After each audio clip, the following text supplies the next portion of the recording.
Hello hello सभी जनों को। तो अब हम पढ़ने वाले हैं संतुलित रासायनिक समीकरण, जो कि बहुत ही ज्यादा एक महत्वपूर्ण भाग है हमारे अध्याय 1 का, विज्ञान के अध्याय 1 का। ठीक है, तो अभी संतुलित रासायनिक समीकरण क्या है देखते हैं आगे बढ़ के। किसी रासायनिक समीकरण के LHS या RHS, LHS और RHS क्या है पहले देख लेते हैं। LHS है लेफ्ट हैंड साइड यानी कि बाई ओर, ठीक है, और RHS है राइट हैंड साइड यानी कि दाई ओर। किसके बाई और दाई ओर? ये जो तीर बना हुआ है उसके बाई और दाई ओर।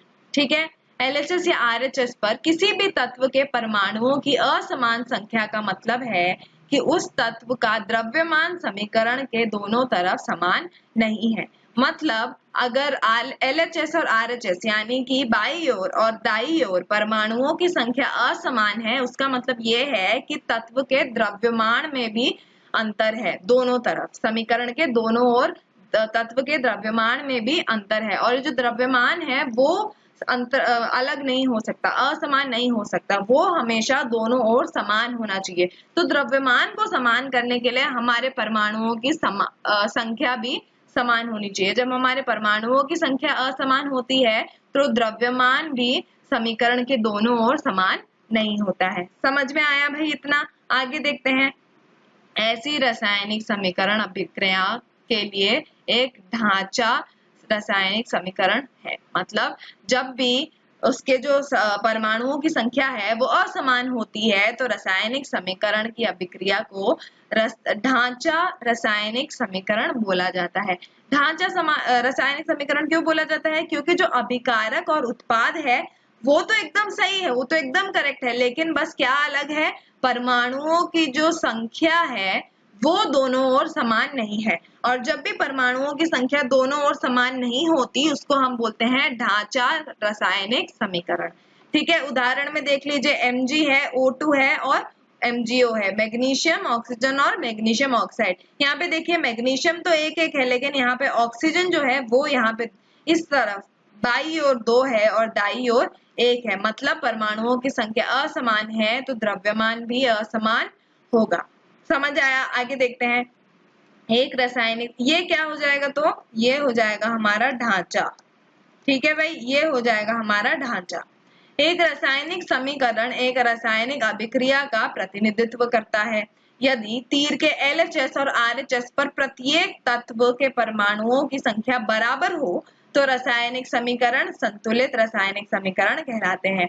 मतलब अगर दोनों ओर LHS और RHS तीर के दाएं और बाएं ओर जो है हमारा संख्या बराबर हो परमाणुओं की, तो हम उसको बोलते हैं संतुलित रासायनिक समीकरण। समझ में आया? और अगर संतुलित नहीं है, अगर समान नहीं है संख्या, तो हम उसको बोलते हैं फिर ढांचा रासायनिक समीकरण। यहाँ पे समान नहीं थे परमाणुओं की संख्या तो इसलिए हम इसको ढांचा समीकरण बोलते हैं, ढांचा रासायनिक समीकरण बोलते हैं। समझ में आया कि संतुलित रासायनिक समीकरण क्या है और ढांचा रासायनिक समीकरण क्या है? संतुलित में बस क्या होता है, जो परमाणुओं के की संख्या जो होती है वो दोनों ओर बराबर होती है, वो संतुलित होती है। ठीक है, तो इसलिए हम उसको संतुलित रासायनिक समीकरण बोलते हैं। समझ आया इतना? चलो अब आगे बढ़ते हैं फटाफट। उदाहरण देखते हैं। उदाहरण क्या है? रासायनिक अभिक्रिया क्या है? यहाँ पे जिंक में मिलाए गए तनु सल्फ्यूरिक अम्ल। ठीक है भाई, समझ में आ गया। ये है हमारी रासायनिक अभिक्रिया। उसका शब्द समीकरण क्या है? शब्द समीकरण है, शब्द समीकरण मतलब हम पूरे के पूरे शब्द लिखते हैं, जो भी तत्व इस्तेमाल हुए हैं उन सब के पूरे शब्द लिखते हैं। तो शब्द समीकरण क्या है? जिंक प्लस सल्फ्यूरिक अम्ल तनु वाला और zinc sulphate plus hydrogen gas, ये है हमारा शब्द समीकरण। रासायनिक समीकरण मतलब बस शब्दों की जगह पे हम क्या डाल देते हैं, हम सूत्र डाल देते हैं। तो जिंक का क्या है? जिंक का है Zn, सल्फ्यूरिक अम्ल का क्या है? H2SO4, जिंक सल्फेट का है ZnSO4 और हाइड्रोजन गैस का क्या है? H2। तो रासायनिक समीकरण है शब्दों की जगह पर सूत्रों को डाल देना, ये बन गया हमारा रासायनिक समीकरण। आगे देखते हैं कि ये रासायनिक समीकरण ढांचा रासायनिक समीकरण है, संतुलित रासायनिक समीकरण है। देखते हैं आगे। हम दोनों पक्षों के सभी तत्वों के परमाणुओं की संख्या की तुलना करेंगे। तो क्या था हमारा समीकरण? था Zn प्लस H2SO4 हमको देता है ZnSO4 प्लस H2, है ना। तो हम क्या करेंगे, हम दोनों पक्षों के तत्वों के परमाणुओं की संख्या की तुलना करेंगे। तो कौन सा पहला तत्व हम लेते हैं, Zn, इसकी संख्या देखते हैं। इस तरफ है 1, अच्छा इस तरफ भी 1 ही है, बहुत ही बढ़िया, मतलब दोनों तरफ बाई और दाई तरफ अभिकारकों की तरफ, अभिकारक है ये, अभिकारकों की तरफ और उत्पादों की तरफ, दोनों तरफ क्या है, इनकी परमाणुओं की संख्या 1 ही है। तो Zn 1 यहाँ पे और 1 यहाँ पे, बहुत बढ़िया। नेक्स्ट देखते हैं हम हाइड्रोजन। हाइड्रोजन का क्या है, यहाँ पे 2 है, 2 है यहाँ पे, और यहाँ पे भी 2 है, मतलब हाइड्रोजन भी सही है। सल्फर देखते हैं, सल्फर यहाँ पे कितना है, सल्फर यहाँ पे 1 है, यहाँ पे भी 1 है ना भाई, यहाँ पे भी दोनों और सल्फर 1 है, अब ये भी सही है। O देखते हैं, O यहाँ पे 4 है, यहाँ पे भी 4 है, मतलब यहाँ हर तत्व की परमाणुओं की जो संख्या है वो तीर के बाई ओर और दाई ओर, यानी कि अभिकारकों के जगह पे अभिकारकों के साथ में और उत्पादों के साथ में हर तत्व के परमाणु की जो संख्या है वो एक समान है। अब जब हमारी परमाणुओं की संख्या एक समान होती है तो हम उसको क्या बोलते हैं, हम उसको बोलते हैं फिर संतुलित रासायनिक समीकरण।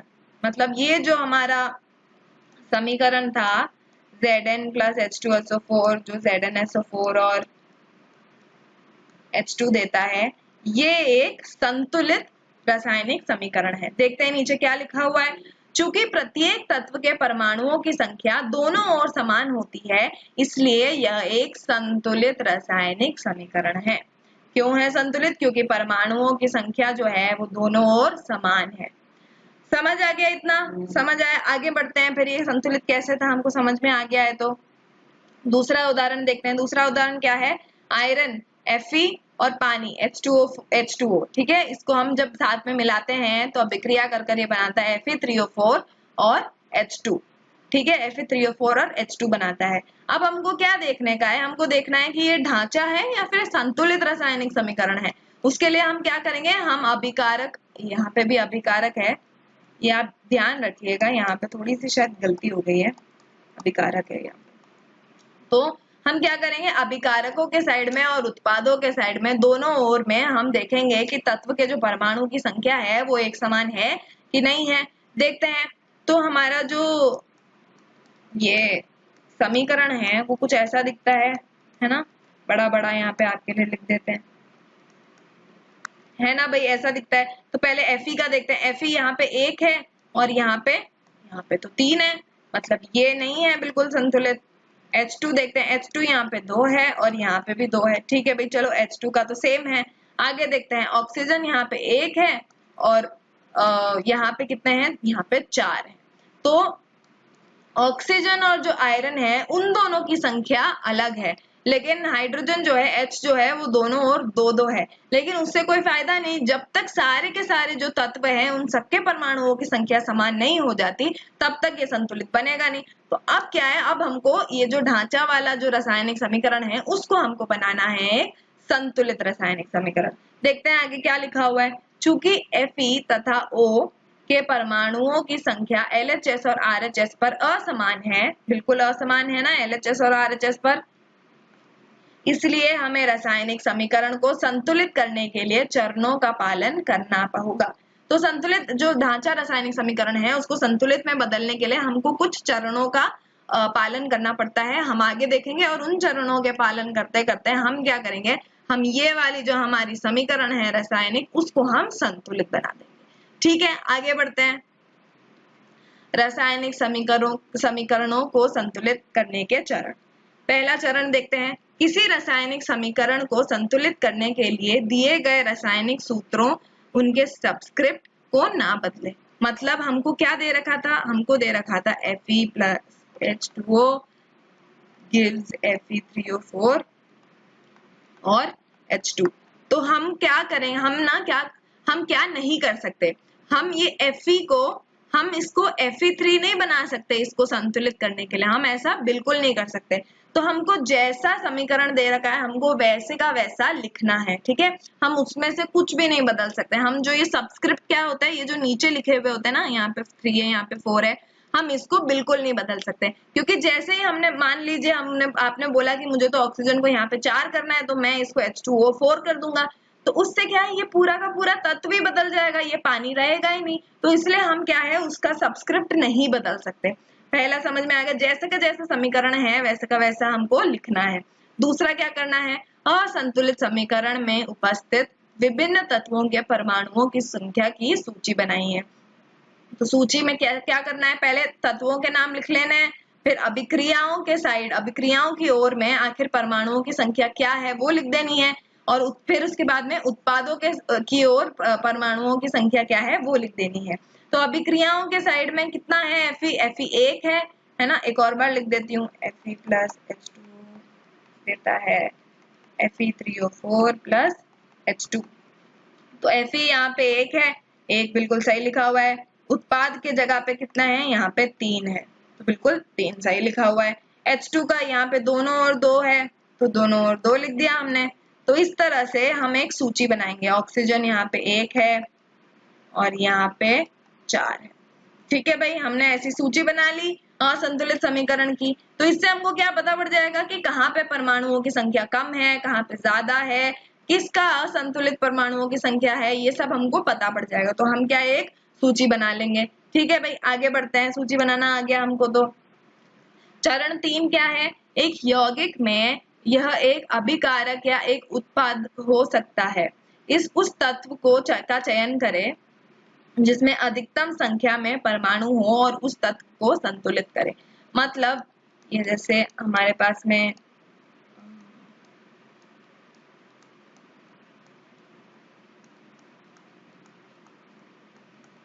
ये था हमारे पास में समीकरण। तो हमको क्या बोला गया है कि परमाणुओं को हमको देखना पड़ेगा कि आखिर किस तरफ परमाणुओं की संख्या अधिक है। ठीक है, तो ये हो सकता है कि अभिकारक के साइड में हो, अभिकारक की ओर हो, या फिर उत्पाद की ओर हो। तो हमको जब पता पड़ जाएगा कि किस तरफ अधिक है या किस तरफ कम है, हम उसके बाद में क्या करेंगे हम देखते हैं। परमाणुओं की संख्या को बराबर करने के लिए यह याद रखना चाहिए कि हम अभिक्रियाओं में शामिल यौगिकों या तत्वों के सूत्रों को नहीं बदल सकते। मतलब जैसा हमको दे रखा है अभिक्रिया, वैसा का वैसा हमको लिखना पड़ेगा। रासायनिक समीकरण जो हमको दे रखा है, हम उसके तत्वों को बिल्कुल भी नहीं बदल सकते। हम उसके सूत्रों को, Fe को हमको Fe ही लिखना पड़ेगा, हम उसको भी नहीं बदल सकते, क्योंकि जैसे ही हम बदलेंगे तो तत्व ही बदल जाएगा, और तत्व तो बदल गया तो पूरा का पूरा रासायनिक अभिक्रिया बदल जाएगी। फिर वो समीकरण रह ही नहीं जाएगा जो आपको ढांचा समीकरण में दिया था, है ना। तो इसलिए हम ये बिल्कुल बदल नहीं सकते। दी गई प्रतिक्रिया में ऑक्सीजन में परमाणुओं की अधिकतम संख्या होती है, अर्थात RHS पर 4 और LHS पर 1 परमाणु। मतलब यहाँ पे देखिए LHS पर 1 है और RHS पर 4 है, तो मतलब यहाँ पे ऑक्सीजन जो है उसकी अधिकतम कहाँ पे है संख्या, वो है उत्पाद की ओर। उत्पाद की ओर ऑक्सीजन की अधिकतम संख्या है। ठीक है, आगे देखते हैं। दोनों तरफ ऑक्सीजन परमाणुओं की संख्या को बराबर करने के लिए ऑक्सीजन को कम ऑक्सीजन परमाणुओं वाले पक्ष में उपयुक्त गुणांक से गुणा करें। तो मतलब क्या है, मतलब ये है कि हमको अब दोनों को बराबर करना है। यहाँ पे 1 है और यहाँ पे 4 है, तो हमको एक ऐसी संख्या लेनी पड़ेगी, एक ऐसे गुणांक लेना पड़ेगा जिससे हम 1 को गुणा करें और हमको उससे 4 मिले। तो ऐसे क्या, आगे देखते हैं फिर इसको कैसा हम गुणांक हम चुनते हैं, कैसी उपयुक्त गुणांक चुनते हैं और उसको कैसे गुणा करते हैं। लेकिन ये याद रखिए कि हम उसी तरफ गुणा करेंगे जिस तरफ पर कम हो, ऑक्सीजन के परमाणुओं की संख्या कम हो, तो उसको बराबर करने के लिए एक ऐसा उपयुक्त गुणांक लेंगे कि वो जो कम वाला है वो ज्यादा वाले के बराबर हो जाएगा। समझ आया, आगे बढ़ते हैं। रासायनिक समीकरण को संतुलित करने के चरण में आगे हम बढ़ रहे हैं और देख रहे हैं कि जो हमारा ये ऐसा हमारे को दे रखा था, है ना भाई, ये हमको दे रखा था पहले। तो हमने क्या करा, ये 1 दे रखा था और ये 4 दे रखा था। तो ऐसी क्या चीज है जिसको हम गुणांक करेंगे और हमको 4 मिलेगा। 4 बिल्कुल 4 से ही करना पड़ेगा ताकि हमको यहाँ पे भी 4 मिल पाए। तो हम क्या करेंगे, हम पूरे के पूरे जो H2O का तत्व है उसको 4 से गुणांक कर देंगे। तो अब हम क्या देख रहे हैं, हम देख रहे हैं कि यहाँ पे भी ऑक्सीजन 4 हो गया है और यहाँ पे भी ऑक्सीजन 4 हो गया है। देखिए यहाँ पे क्या लिखा हुआ है, अभिकारक की ओर ऑक्सीजन H2O में पाया जाता है और RHS उत्पाद की ओर ऑक्सीजन Fe3O4 में पाया जाता है। यहाँ पे ऑक्सीजन का एक परमाणु है और यहाँ पे 4 परमाणु है। तो हम क्या करेंगे, पूरे के पूरे पानी के तत्व को, पूरे H2O को 4 से गणना कर देंगे ताकि कि ये जो ऑक्सीजन है वो भी 4 हो जाए। ठीक है, तो अभी रासायनिक समीकरण हमको अभी क्या मिला नया वाला, Fe plus 4H2O gives Fe3O4 plus H2, है ना भाई, ये मिला हमको। यह आंशिक रूप से संतुलित समीकरण है, मतलब ये पूरा का पूरा अभी संतुलित नहीं हुआ है। क्यों नहीं हुआ है? हाय अरे भैया, हमने तो ऑक्सीजन को संतुलित करने के चक्कर में ये हाइड्रोजन जो है उसको बिगाड़ दिया। हाइड्रोजन अब यहाँ पे 8 हो गया है और यहाँ पे 2 हो गया है, और जो Fe है वो भी अभी तक यहाँ पे 1 और यहाँ पे 3 है। तो इन सबको भी तो हमको संतुलित करना है, लेकिन हमने पहले क्या कर दिया, हमने ऑक्सीजन को लेकर संतुलित कर दिया। अब हम आगे बढ़ते हैं और देखते हैं क्या होगा। हाइड्रोजन को दोनों ओर से संतुलित करने के लिए RHS पर हाइड्रोजन के अणुओं की संख्या 4 कर दें। मतलब ये था हमारे पास में, हमने ऐसा कुछ बना दिया था, 4H2O कर दिया था, है ना, समझ आ रहा है ना। अब हम क्या करेंगे, यहाँ पे हाइड्रोजन 8 है और यहाँ पे 2 है। ऐसा हम क्या इससे गुणना करें कि हमको 2 8 बन जाए। ठीक है, हमारा 2 8 बन जाए। तो हम क्या करेंगे, हम इसको भी 4 से गुणना कर देंगे। तो हमको क्या मिल जाएगा, हमको मिल जाएगा Fe plus 4H2O gives Fe3O4 plus 4H2। अब देखिए जरा ऑक्सीजन यहाँ पे 4 है, यहाँ पे भी 4 है। हाइड्रोजन यहाँ पे 8 है और यहाँ पे भी 8 है। बहुत बढ़िया।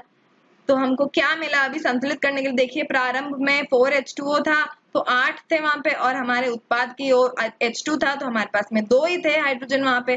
फिर हमने क्या करा, हमने हाइड्रोजन को 4 से गुणा कर दिया, तो उससे हमको दोनों ओर 8 8 हाइड्रोजन मिल गया। ठीक है भाई, तो रासायनिक समीकरण अब क्या बन गया है, अब बन गया है 4Fe plus 4H2O gives Fe3O4 plus 4H2। ठीक है, समझ आया इतना।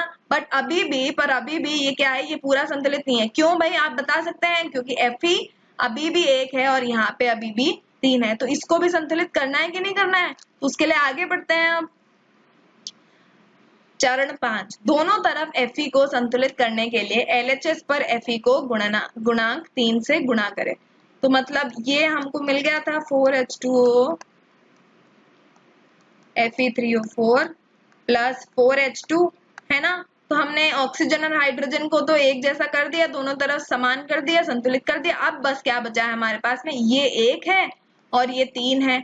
हम ऐसी कौन सी चीज से गुणा करें इसका कि ये भी हमको 3 मिल जाए, हम इसका गुणा करेंगे 3 से।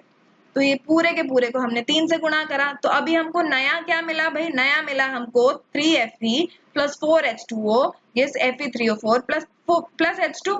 हमको ये मिला पूरा का, ये 4H2 है, ये H2 नहीं है, ये 4H2 है।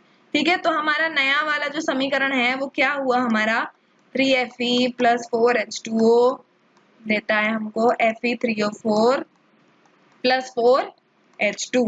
ठीक है भाई, समझ आया, बहुत ही ज्यादा सरल था। हम एक एक करके एक एक तत्व को संतुलित करते जाते हैं और आखिर में आखिर वाले तत्व को भी हमने संतुलित कर दिया। तो अभी ऑक्सीजन 4 है, दोनों ओर 4 है, बहुत बढ़िया। और हाइड्रोजन 8 है, दोनों ओर 8 है, बहुत बढ़िया। और आखिरी जो अभी हमने संतुलित करा, आयरन कितना है 3, और यहाँ पे भी आयरन कितना है 3।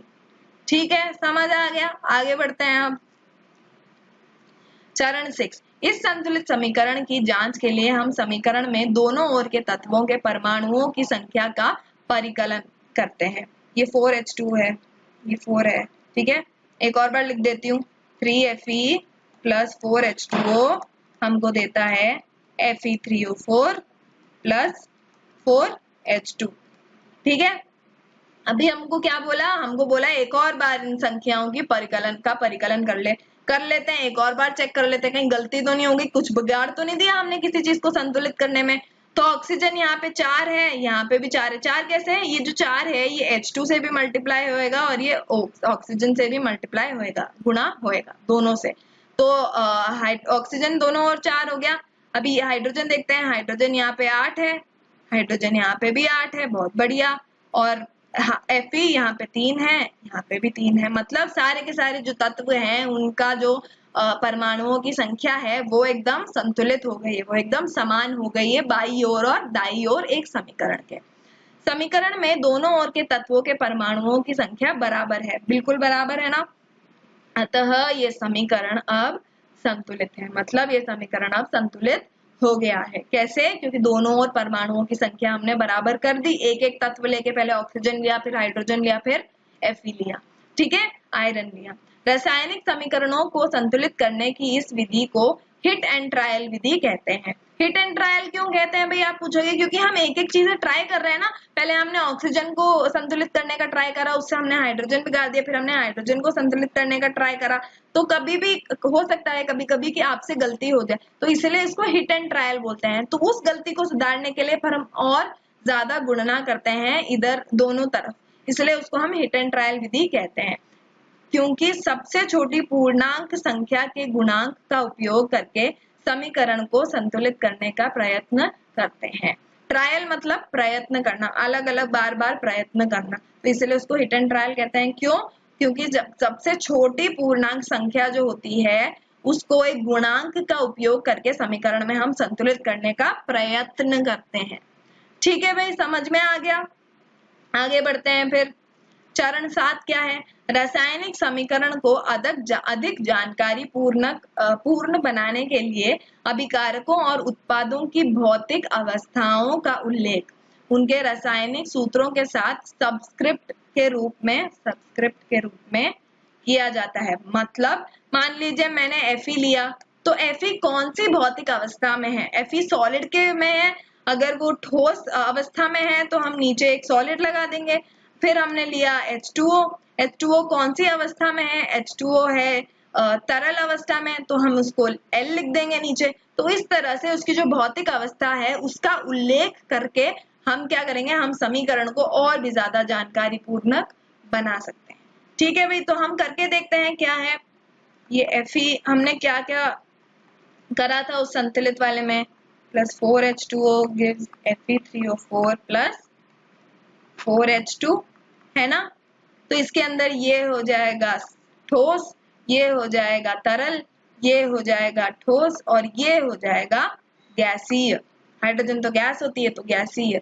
तो इससे हमको क्या पता पड़ जाएगा, हमको उत्पादों और अभिकारकों की भौतिक अवस्थाएं भी पता पड़ जाएंगी। ठीक है, और उनको कैसे लिखते हैं? ऐसे सबस्क्रिप्ट की तरह लिखते हैं, ऐसे नीचे एक छोटे से ब्रैकेट में लिखते हैं, जैसे मैंने अभी आपको लिख के दिखाया। ठीक है भाई, गैसीय के लिए G लिखते हैं, तरल के लिए L, जलीय मतलब किसी भी एक धातु या फिर किसी भी एक पदार्थ का विलयन, पानी के साथ में विलयन, तो जलीय उसको बोलते हैं। तो तब हम उसको एक्वस लिखेंगे, और ठोस है तो हम सॉलिड S से लिखेंगे, जलीय है तो हम उसको AQ से लिखेंगे। समझ आया भाई? आगे बढ़ते हैं फिर। रासायनिक समीकरणों को संतुलित करने के जो चरण हैं उनमें हम अंत में पहुंच गए हैं। अंत में क्या लिखा हुआ है? अंत में संतुलित समीकरण इस प्रकार होगा।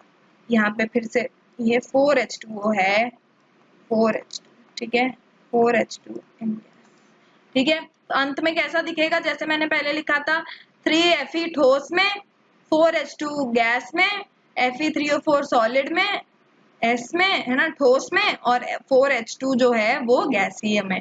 ठीक है, तो इससे हमको हमारी भौतिक अवस्थाएं पता पड़ गई।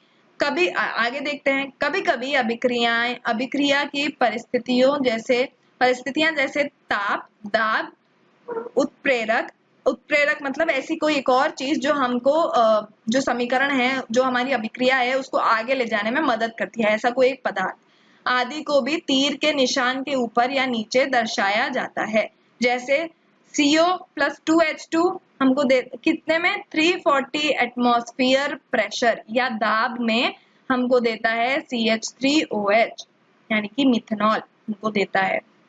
ये अब भूल जाइए मिथेनॉल, अगर आपको नाम याद नहीं है तो जरूरी नहीं है अभी। तो ये क्या है? ये हमको बताता है दाब, जो कि हमको अभिक्रिया की परिस्थिति के बारे में और भी ज्यादा बताता है कि अभिक्रिया की परिस्थिति में 340 एटमॉस्फेयर का दाब या दबाव या प्रेशर होना चाहिए। ठीक है भाई, समझ में आ गया? आगे बढ़ते हैं फिर। प्रश्न आ गया, प्रश्न देखते हैं। वायु में जलाने से पहले मैग्नीशियम रिबन को क्यों साफ किया जाता है? क्यों साफ किया जाता है, आपको क्या लगता है? मैग्नीशियम जो है वो मैग्नीशियम बहुत ही ज्यादा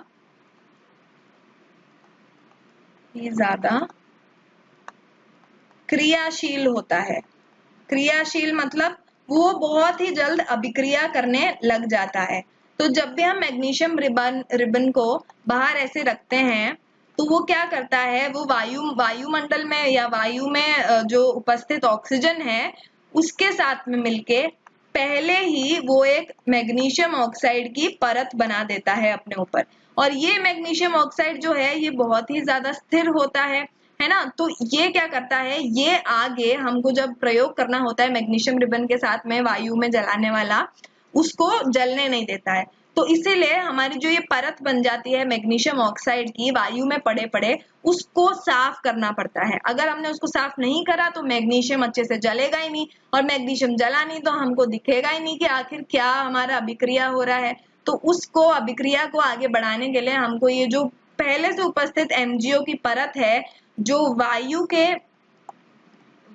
के ऑक्सीजन के साथ में मिलकर बना देता है मैग्नीशियम, वो हमको हटाना होता है। वो हटाने के लिए हम क्या करते हैं, हम लेते हैं सैंड पेपर या फिर रेत पेपर, और बहुत ही अच्छे से घिस कर मैग्नीशियम ऑक्साइड की जो परत है मैग्नीशियम रिबन के ऊपर से वो हम हटा देते हैं। और वो हटाने के बाद में हम आराम से उसको जलाएंगे, और उसको जलाने के बाद में हमको चूर्ण के रूप में मैग्नीशियम ऑक्साइड मिलता है।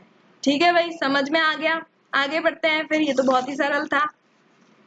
निम्नलिखित रासायनिक अभिक्रियाओं के लिए संतुलित समीकरण लिखिए। ठीक है, क्या है हमारी अभिक्रियाएं देखते हैं। पहले तो हाइड्रोजन को हम लिखते हैं H2, फिर क्लोरीन को हम लिखते हैं Cl2। ये H2 और Cl2 क्यों लिखते हैं, क्योंकि ये हमारे वायु में या फिर हमारी जो वायुमंडल है उसमें H2 और Cl2 के रूप में ही मिलते हैं, तो इसलिए हम उसको H2 और Cl2 लिखते हैं। तो हाइड्रोजन हो गया, क्लोरीन हो गया, क्या दे रहा है हमको, उत्पन्न क्या कर रहा है, उत्पन्न कर रहा है HCl। अब हमको क्या करना है, ये ढांचा है तो हम इसको संतुलित करेंगे। देखते हैं H2 यहाँ पे 2 है और यहाँ पे 1 है, तो इस 1 को 2 में बदलने के लिए किस चीज से गुणा करना पड़ेगा हमको, 2 से। तो हमने इसको 2 से गुणा कर दिया। अब देखते हैं H2 यहाँ पे 2 है और यहाँ पे भी 2 है हाइड्रोजन। अब देखते हैं क्लोरीन यहाँ पे कितना है, क्लोरीन यहाँ पे 2 है और यहाँ पे भी 2 है। मतलब संतुलित समीकरण क्या मिला हमको, पहले का उत्तर लिख देते हैं। पहले का संतुलित समीकरण है H2 + Cl2 हमको देता है 2HCl। समझ आ गया? आगे देखते हैं नेक्स्ट क्या है, बेरियम क्लोराइड को हम ऐसे लिखते हैं BaCl2। और क्या है हमारे पास में, एल्यूमिनियम सल्फेट Al2SO4 क्या देता है हमको, बेरियम सल्फेट और एल्यूमिनियम क्लोराइड।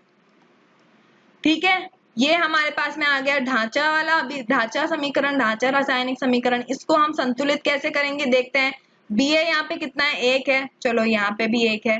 क्लोरीन यहाँ पे कितना है, 2 है और यहाँ पे 3 है।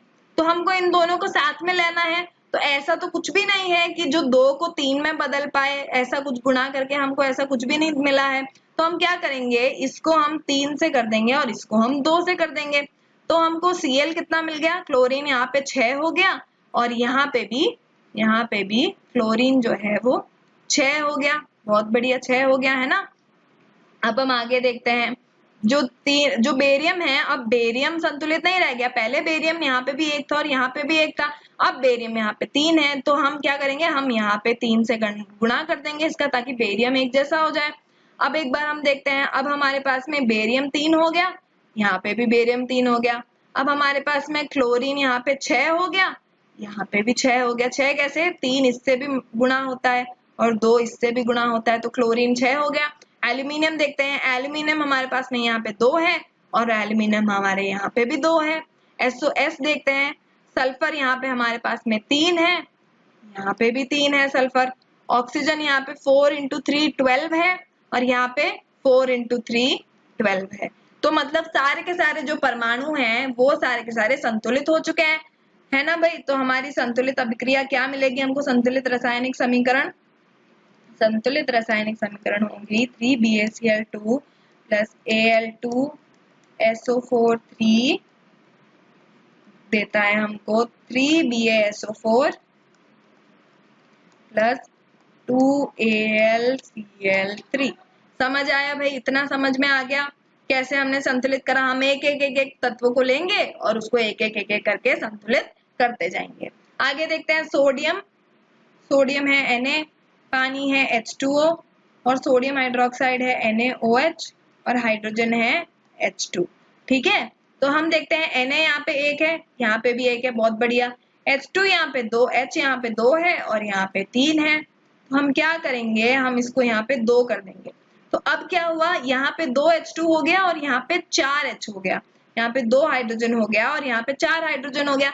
तो हम इस 2 को 4 में बदलेंगे, कैसे, 2 से गुणा करके। तो हम यहाँ पे भी 2 लिख देंगे। अब देखते हैं, अब Na तो 2, अब यहाँ पे हाइड्रोजन 4 हो गया, यहाँ पे भी 2 हाइड्रोजन यहाँ पे और 2 हाइड्रोजन यहाँ पे 4 हो गया। ठीक है, ऑक्सीजन देखते हैं, यहाँ पे ऑक्सीजन 2 है, यहाँ पे भी ऑक्सीजन 2 है। ठीक है, अब हमारा क्या बचा हुआ है, Na। Na यहाँ पे 1 है और यहाँ पे 2 है। तो हम क्या करेंगे, यहाँ पे भी Na को 2 से गुणा कर देंगे।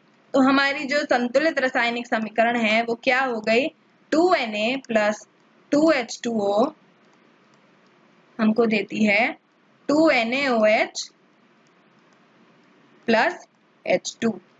ठीक है, समझ में आया। आप सारे के सारे जो समीकरण हैं उन सब का एक और बार तत्व क्या है उसका प्रलेखन कर लीजिए, ताकि आपको बिल्कुल पक्का हो जाए कि ये पूरा का पूरा संतुलित है। समझ आया, ये प्रश्न मेरे साथ में लिख लीजिए, उतार लीजिए जो भी उत्तर हैं इसके, ताकि आप भूल ना जाए आगे और संतुलित करने में भी आपको दिक्कत ना हो। ठीक है, आगे बढ़ते हैं, प्रश्न 3 देखते हैं। निम्नलिखित अभिक्रियाओं के लिए उनकी अवस्था के संकेतों के साथ संतुलित रासायनिक समीकरण लिखिए। तो अब पहला देखते हैं, जल में बोरियम क्लोराइड तथा सोडियम सल्फेट के विलयन। मतलब हमको समझ में क्या आया, यहाँ पे बेरियम क्लोराइड है और यहाँ पे सोडियम सल्फेट है और उनका जल के साथ में एक विलयन बना हुआ है। मैंने क्या बताया था, विलयन होता है तो हम क्या लगाते हैं, भौतिक हमारी जो उपस्थिति होती है वो क्या लगाते हैं, हम एक्वस AQ लगा देते हैं अगर उसका विलयन होता है। ये अभिक्रिया करके सोडियम क्लोराइड का विलयन तथा अघुलनशील बेरियम सल्फेट का अवक्षेप बनाते हैं। तो हमको क्या मिला, यहाँ पे है BaCl2 है जो कि विलयन है, और है सोडियम सल्फेट। सोडियम सल्फेट को हम लिखते हैं Na2SO4 जो कि फिर से विलयन है ना।